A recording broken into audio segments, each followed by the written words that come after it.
So, let's see. There's a couple of things from section 12.4 before we get into 12.5. One of these little special logs we talked about already, and that's log base 10.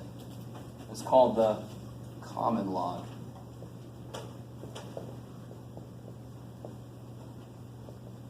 It's just written as log.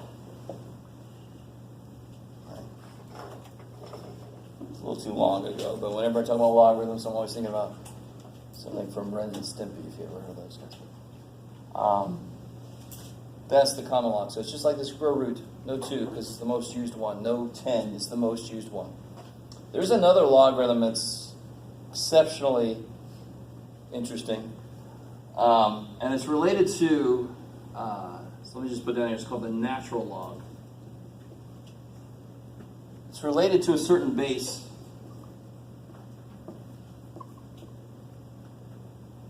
I'm going to put it down here in a second. Before I put that down there, what's the idea with pi, for example? Pi is a Greek letter. Nothing really special about it. It's like the letter L. Right? It's a Greek letter. What did we choose to use it for? The letter pi, the Greek letter pi. Yeah, it's used in those formulas. In fact, the idea of pi comes from any circle you draw. If you measure around it and divide the measurement across it, you always get the same number, no matter how big or small you make your circle. Hopefully you realize it's just because the ratio, if you increase the size of the circle, well, you're increasing not only the distance around it, but also the distance across it equally. So they're always going to reduce to be the same number. But that certainly freaked a lot of civilizations out when they realized it. And a lot of different civilizations had their own estimate for it. The Egyptians used 22 divided by 7. So if you did 22 divided by 7, it comes out to be 3.1 something or other. Right? Pretty close, pretty decent. Nowadays we've got computers crunching out to the millions of places of what pi is. People sometimes erroneously they think that is 3.14. It's not true, it's just an approximation. Right? Goes forever. So this is sort of related to that. We use a special symbol to denote some special number that just pops up. And that's where the formula for circumference comes from. It's from this definition of what pi is.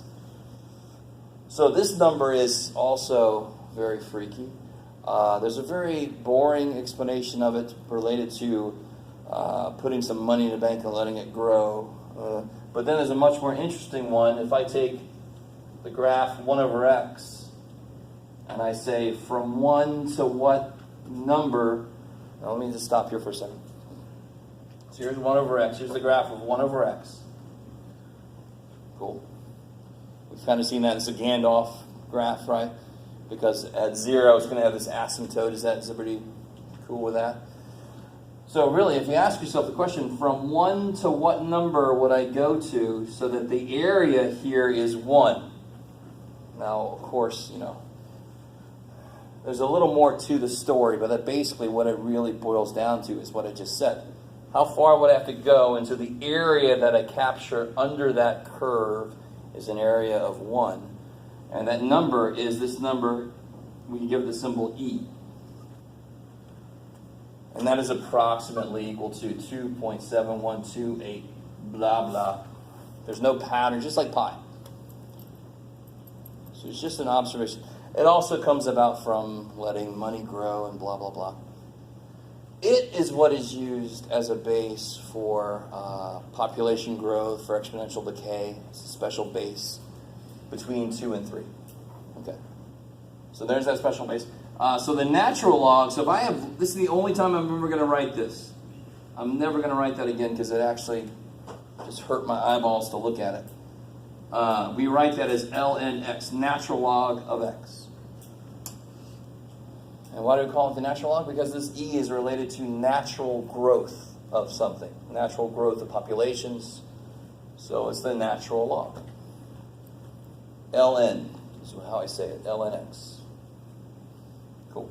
So again, that is just a special base. This is just a special base. There's no base down here, but I know ln, so I know the base is actually e. I like it. So let me ask you a quick question here. what would ln of e to the fourth? What would that be? Don't overthink it.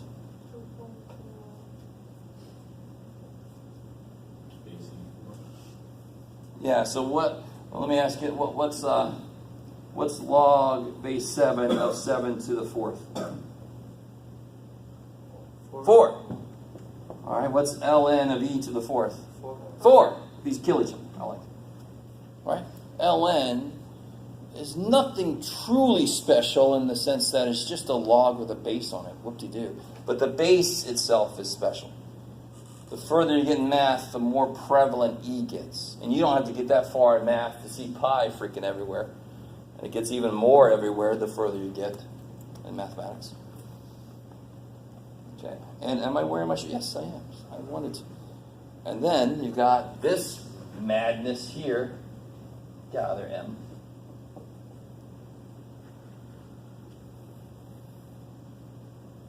Do you remember how I said you rotate? And that's a better way to think of multiplying by -1 or multiplying by I would be a quarter rotation. Remember, that's how we started talking about complex numbers. So really, there's a lot packed into this. But how far is pi around a circle? Because of radius 1, what would the circumference be here? It would be 2 pi r. It would be 2 pi. Is that cool? So all the way around would be 2 pi. So pi would be how far around? Halfway. So if I go halfway around from 1, where do I end up? -1. And -1 plus 1 is 0. Now there's a lot in here to get it to be related to its rotation around us. There's a lot in there. But that really is all it means. Why does it mean that?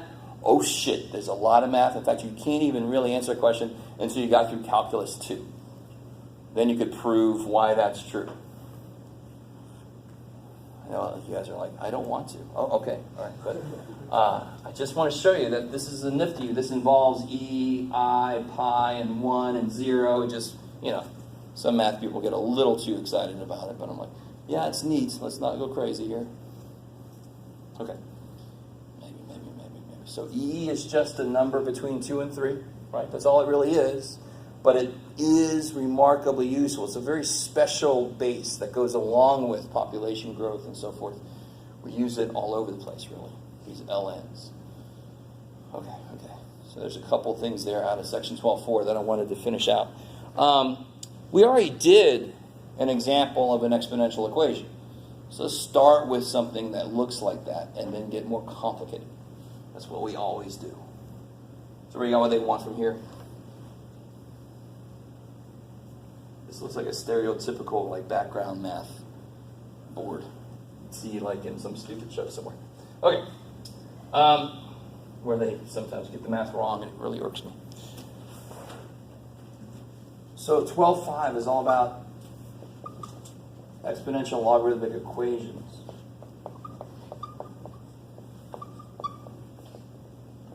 And it makes sense that we immediately talk about equations once we're finished fully talking about logarithms, because what do you have to know to be able to solve an equation? If there's a function happening to your x, what do you have to know to be able to solve it? The inverse.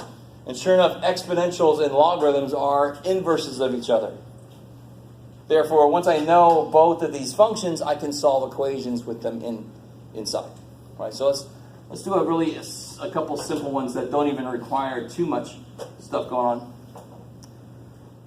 on. Here's a nice one. Okay, can't get any better than this, really, unless it starts off solved. I'm done.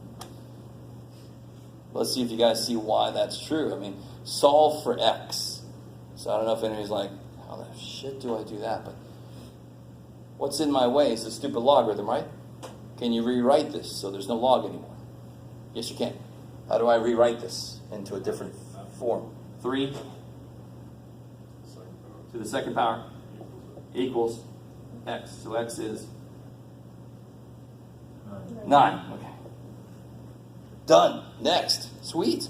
So a lot of simple log equations, you solve them by just rewriting from log form to exponential form.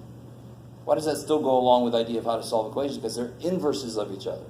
I am using the exponential form to solve it. So what about this here?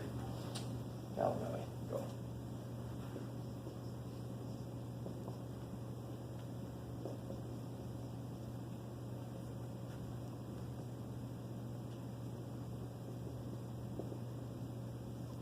Yeah, I like it. Why is that different from this? The minus? Yeah, the minus. And how many logs are here? How many logs are there? Okay. So I can't do it the same way I did this one, because if I have a single log equals a number, I could do this. But now we know some shit that we really didn't trust in that Jeff is saying is important. Now we know what the hell to do with, especially because the bases are the same, right? How can I rewrite this side then? Yeah. Log base 2 of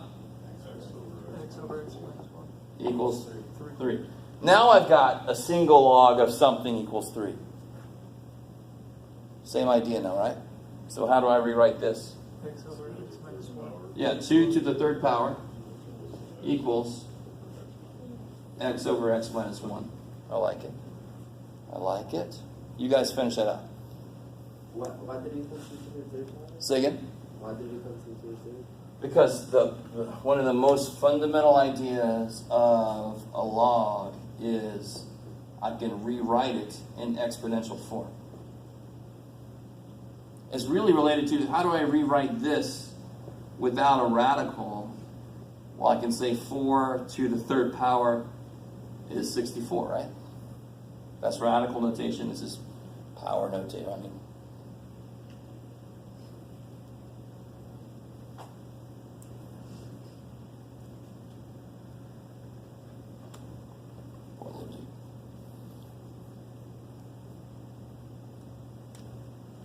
shouldn't be too horrible, I hope. What do I do from here? You multiply the x minus 1 up, so you get x equals 8x minus 8. Good. Distribute that 8. And then you're almost there. Subtract the x, add the 8, it's x equals 8 over 7.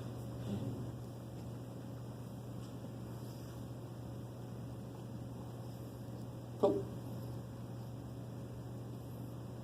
Pretty crazy. So if there would have been a plus sign, how would this have changed? If there would have been a plus sign there. There would have been x times x minus 1. You would have probably had to factor eventually, or you would have got an x squared. But once you kill the logs, then you reevaluate where you are.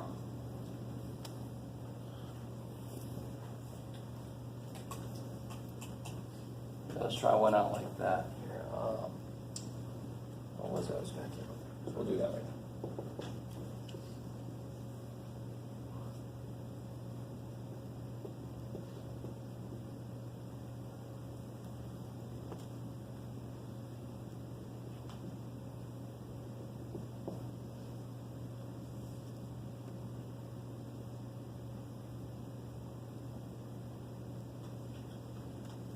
That should work. Let's see if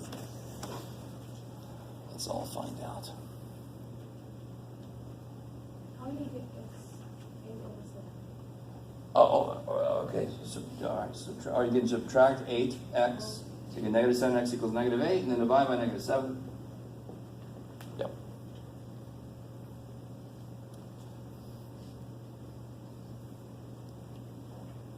So what do I do first here? Yeah, so this is log plus log, so I can make it into a log of, yeah, x times this.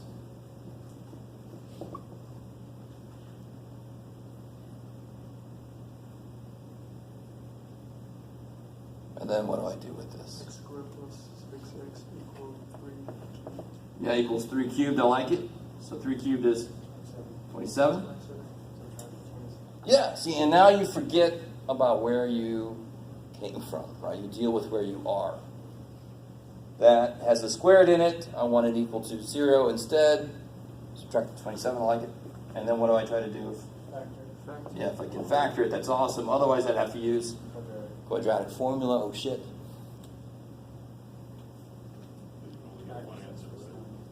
You could get 2. Yeah. We'll see here. I mean, we are going to get 2 answers, but we got to check them. And the same with radicals. Yes, sir. So when you move the log base 3 over, it would be log base 3 of 3. So why doesn't it translate into 1? No. Okay. I'm not moving the log base 3 over. I'm not allowed to do that. Okay. So to show you exactly what's really happening, let me show you, I at least want to show you this once. I was just thinking about this earlier, but I can try to show you here. We know how to rewrite a logarithm. That's really all we're doing. But why does that rewriting work? Because what I can do to both sides is I can raise 3 to both sides. Oh shit, I can take 3 to both sides. Well, what is 3 to the log base 3? What do these do? Kill each other. And what's 3 cubed? 27. So the shortcut is 3 to the 3rd power equals the inside, because that is what would happen if I raise both sides to that base, onto that base. It's a little weird. So it's better just to think of it as, how do I rewrite that logarithm? So it's just opposite operations. Yes, beautiful, exactly. Right, which is the idea of equations, period. I love it. And then you bring over the 27, and then how do you factor this? So you get x equals -9, x equals 3. Now, when you say they both work, I'm very curious. Who made that assertion? All right. How did you check them? Where? -9, right? Mm-hmm. And where'd you plug it? Into the second one we made. No, bad. Okay. Because what we did from here to here is we multiplied the. What if these are both negative? So can a logarithm handle a negative input? Hell no. Right? In fact, I don't know if you guys remember, a logarithm cannot handle a 0 input. Remember that? We did that. There was log base 7 on the handout. And that big old long discussion about, well, a logarithm looks like this. Doesn't even exist back here. So it cannot handle negative inputs or 0, right? So -9, nope. But when you plug it in here, of course, it's -9 times -3 is a positive 27. It seems to work, but no, it doesn't work. This one is the one that works. Because when you plug a 3 in, that's positive. It doesn't make anybody freak out. So that's another place where logarithms act a lot like radicals. Their insides, there's a little more restricted though. The insides have to be strictly positive. They can't even handle 0. So, quick example I'm talking about. If I said find the domain of this, what's the domain of this here? How do you find it? What do you have to say? What do you have to... 0. Yeah, x minus 1 is greater equal to 0. So x is 1. I like. But if my function is this, let's use natural log just because. Now x minus 1 has to be greater than 0. It can't be even equal to 0. It'll freak out. It can't be equal to 0 because there's an asymptote there. An input of 0 has no output. So then x has to be greater than 1. So it feels a lot like a radical, but it can't even equal 0. It's got an asymptote there. It can't go there. Okay, and that's any log, any base. Okay, so that's how you deal with logarithmic equations. It's kind of nice because when there were multiple square roots, you had to isolate one and then square both sides and squaring. Holy shit. Multiple logs, I have rules, properties that allow me to merge them. I don't have to do multiple raisings or whatever. I just merge them. Yes? What if they're different bases? Then don't worry about it for this class. But if they were different bases, then you'd have some nice grossness. What you would do is you'd raise, that was a 4. You could raise everything 3 to the everything. And then you have 3 to log base 4. And then you can use something we're going to learn later about change of base formula. Yeah, we'll get there. It's in the book. Yes. Cool.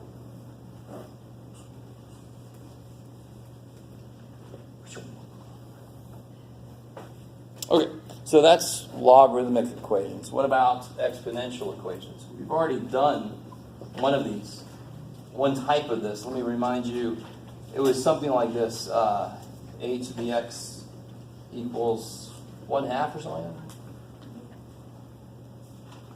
So the whole idea here was if I can make the bases the same, I can just focus on the exponents. So this is where we said 8 is equal to 2 cubed. 1/2 is equal to 2 to the negative 1. And here, just to make sure you guys are with me, what do you do with powers like this? What do you do with those powers? Multiply these, right? So it'll be 2 to the 3x equals 2 to the negative 1. So the only way that could be a true statement is if 3x is negative 1. Please don't make a big deal. You could also think of it like this. If I do log base 2 of both sides, what happens? Those cancel, I end up with 3x equals negative 1. So that's really, really, really kind of like what you're doing.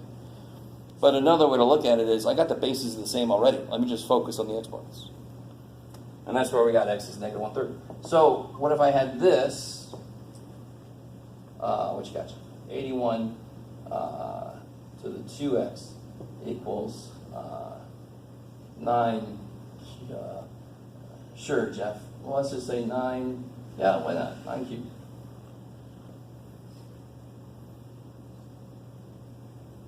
Now, let's see if you guys can get this. What base are they both based on? You could go all the way down to 3, but you see an intermediate. 9.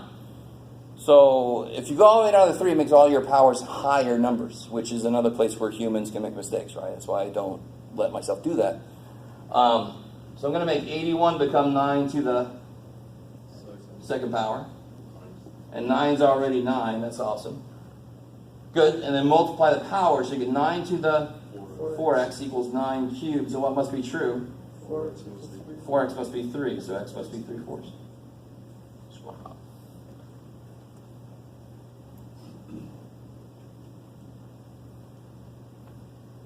How do you check that? Well, you plug it in. And you can plug it in your calculator if you want to.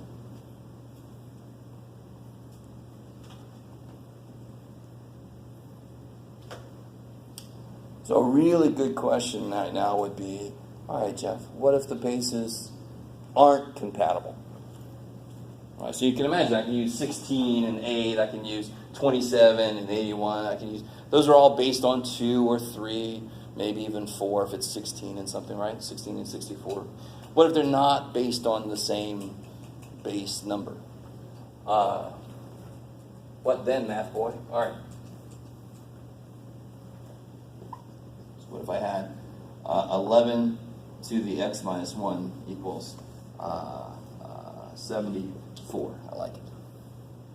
That is gross. 74 is 11 to the what power? I don't know. It's almost the point of the question, right? A freaking clue. Too bad. So here's the thing. I don't know if you remember that third property we talked about of logarithms. I said at the time, this is, in a way, this is one of the most important properties. Because where's my variable in this problem? In the exponent. It's stuck up here. I need some way to make that come down. Well, we got a way to do this. Just like if I have it on the bottom, I'm going to multiply because that's the way I get it up. Well, now it's way the freak up there. Okay, shit, I need to bring it back down. So what do I do that makes that? Yeah. And look at your, well, shoot. This is where I should have brought some calculators. If you look at the face of your calculator, if you have your calculator, what logs do you have access to? Natural log and log base 10. Right, that's it.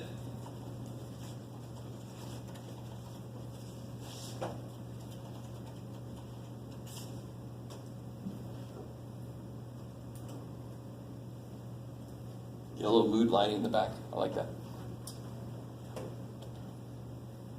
So my point here is I'm not going to take log base 11, although you can see why that would seem like a good choice. But do you have a log base 11 in your calculator? No.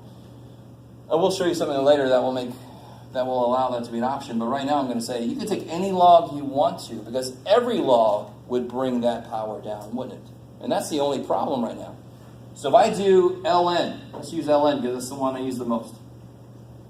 Why do I use that the one the most? Because it's got one less letter than log. math people. We waste time by calculating how much time we save by using one less letter. Good job, guys. Just wasted all the time. So now what can I do? What was the whole reason? Now people get really freaked out about this. This is the same way as taking the square root of both sides. This is the same way as doing that. You could never, would this make sense? Square root of x equals 2. So let me divide by the square root symbol. There you go. X is 2 over the square root symbol. Next problem, Jeff, please. No, that makes a damn bit of sense. ln is a function symbol, just like square root is a function. You can't divide by it. This doesn't mean ln times 74. What did I just do? I took the ln of both sides, like the square root of both sides. Now, why did we do that? Weird shit. Yeah. Let's get this thing down here so I can solve for it, right? So this becomes x minus 1 times ln 11 equals ln 74.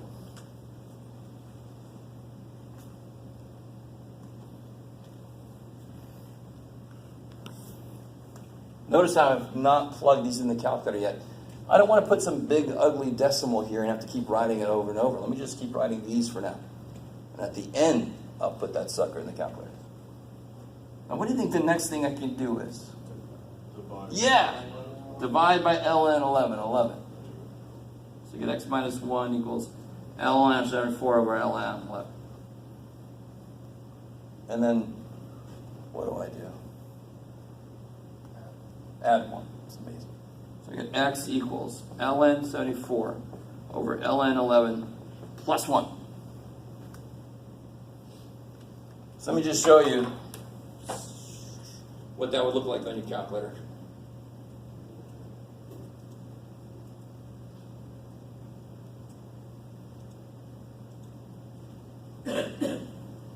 So there's your ln button. Look what it's right next to. If you look on top of that, it's the e to the x, because they like to put inverse function pairs together. Just like log and 10 to the x are together. So if I do ln of 74 divided by ln 11 plus 1, I get that. Now let me show you guys something really cool. I really should have brought those with me, but too bad. There's this button down here, this little stow button. You see down here? Stow. So it's short for store.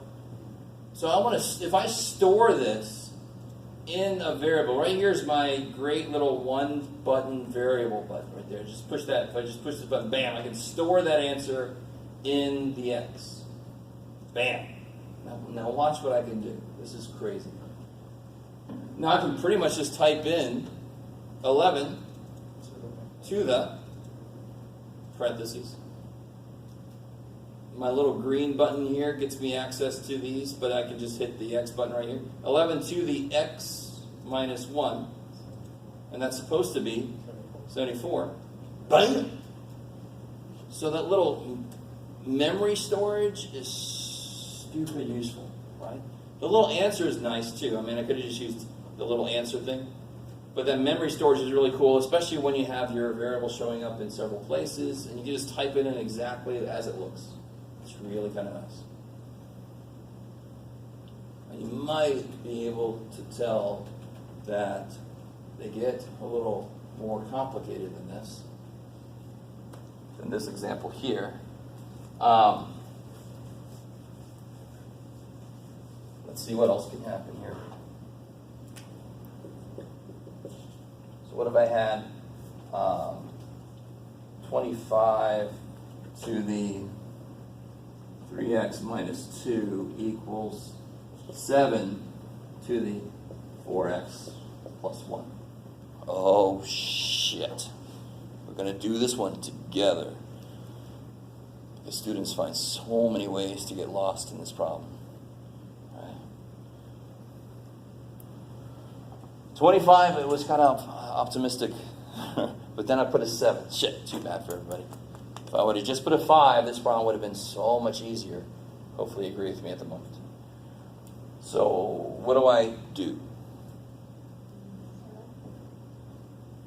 ln, I like it. And to be honest, you could use log if you wanted to. You got that button there. If I would use log here, You don't have to use. It would have been the same answer. It's kind of nifty. Any logarithm you want to. And why am I going to use one of those two? Because those are the two that are on my calculator. So we could just use log. You could use log because it's on your calculator. There's a log button on the calculator. Whoosh. There's an ln button. Well, I can use any log that I want to because every log has a property where the power comes down. That's the only problem with solving this equation. My stupid variable is stuck up here. So I can do ln to both sides. Let's do log to both sides this time. Log.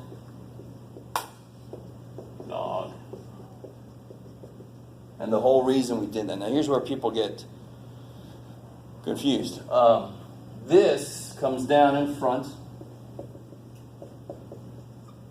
You see how this is definitely more complicated than the one we just did. So here's the problem. Obviously, what am I trying to solve for here? X.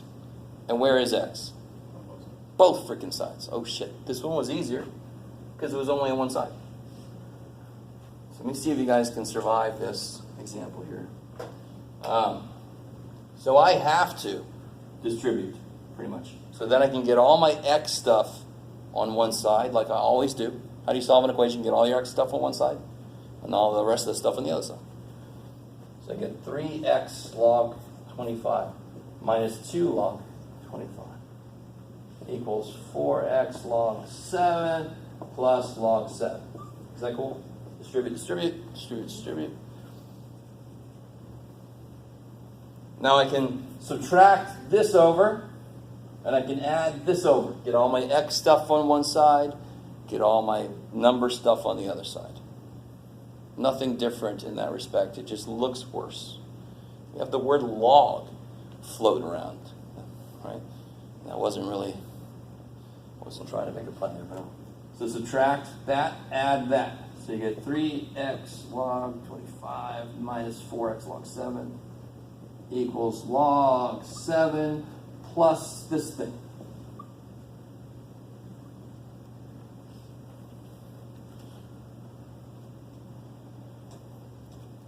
Now, how did that help? Are these like terms? Oh, hell no. I like that. So what good was that? Well, what can I do now that I got all my X stuff on one side? They're not like terms. But I can take the X out. So I'll have X times a bunch of shit I don't want. So then I can just divide by it. I'll have X times all this stuff here. Equals all this stuff there. So then how do I get X by itself? I just divide by all this stuff I don't want. So when I'm going to have to do this kind of thing, when there's a variable in both exponents, this kind of thing's going to happen. So you get X equals, oh my God, log 7 plus 2 log 25 divided by 3 log 25 minus 4 log 7. Holy crap. And whenever you put in the calculator something like this, you have to tell it what the top is, what the bottom is. Because it doesn't have eyeballs. You can't see that giant division symbol. So if you wanted to put this in your calculator, you have to put it in like that. The top divided by the bottom.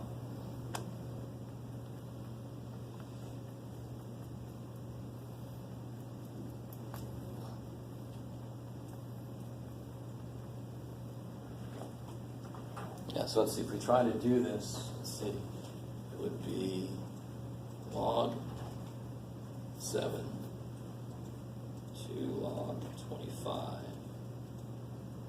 Oh yeah, forget. If you have the newer operating system, it doesn't put a little parentheses for you there. It's really annoying. All right, there's the whole top, right? Parentheses. So that's the whole top. Log 7 plus 2 log 25. Parentheses to show it what the top is. Divided by. Now show it what the bottom is. Where do you go? 3 log 25 minus 4 log 7.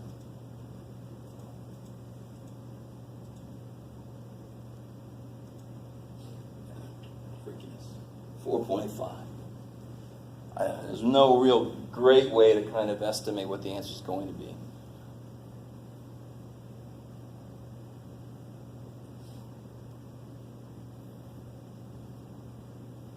But again, if I wanted to, I could say, store this in x, and then I can write 25 to the 3x minus 2, and then I could write 7 to the 4x plus 1,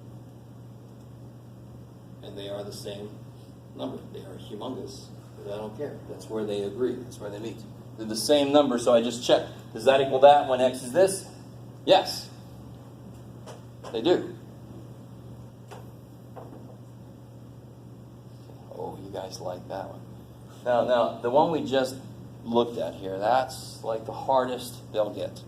And it's just really just bookkeeping that makes people have trouble with this. It's just bookkeeping. And you get confused. The log sometimes kind of moves around. Log 25 is a number. You can't split those up. All right, so here, you guys try these. A few here. Let me give you a couple to try. I'll give you 3 problems right now to try of increasing difficulty. Oh, what you got? Let's see.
Real quick, one of the biggest mistakes I see is somebody divides by 16. No. That you can't. Because first off, if you divided this by 16, there's just going to be one less 16. You just made the power actually look a little worse. That's going to be 16 to the 2x minus 1. Because you divided 1 16 away. If you divide this side by 16, can you divide these? No, they don't have the same power. It doesn't really help at all.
this. You only use logs if you're unable to do what you're doing. So you can make both of these based on 4, which means you don't use logs for this one. You only have to use logarithms. They only have to come and help you if you can't make the bases. So how do these cancel? Well, what do you do with the powers? Raise the power to power. What do you do with powers? A property never changes. So what's x squared cubed?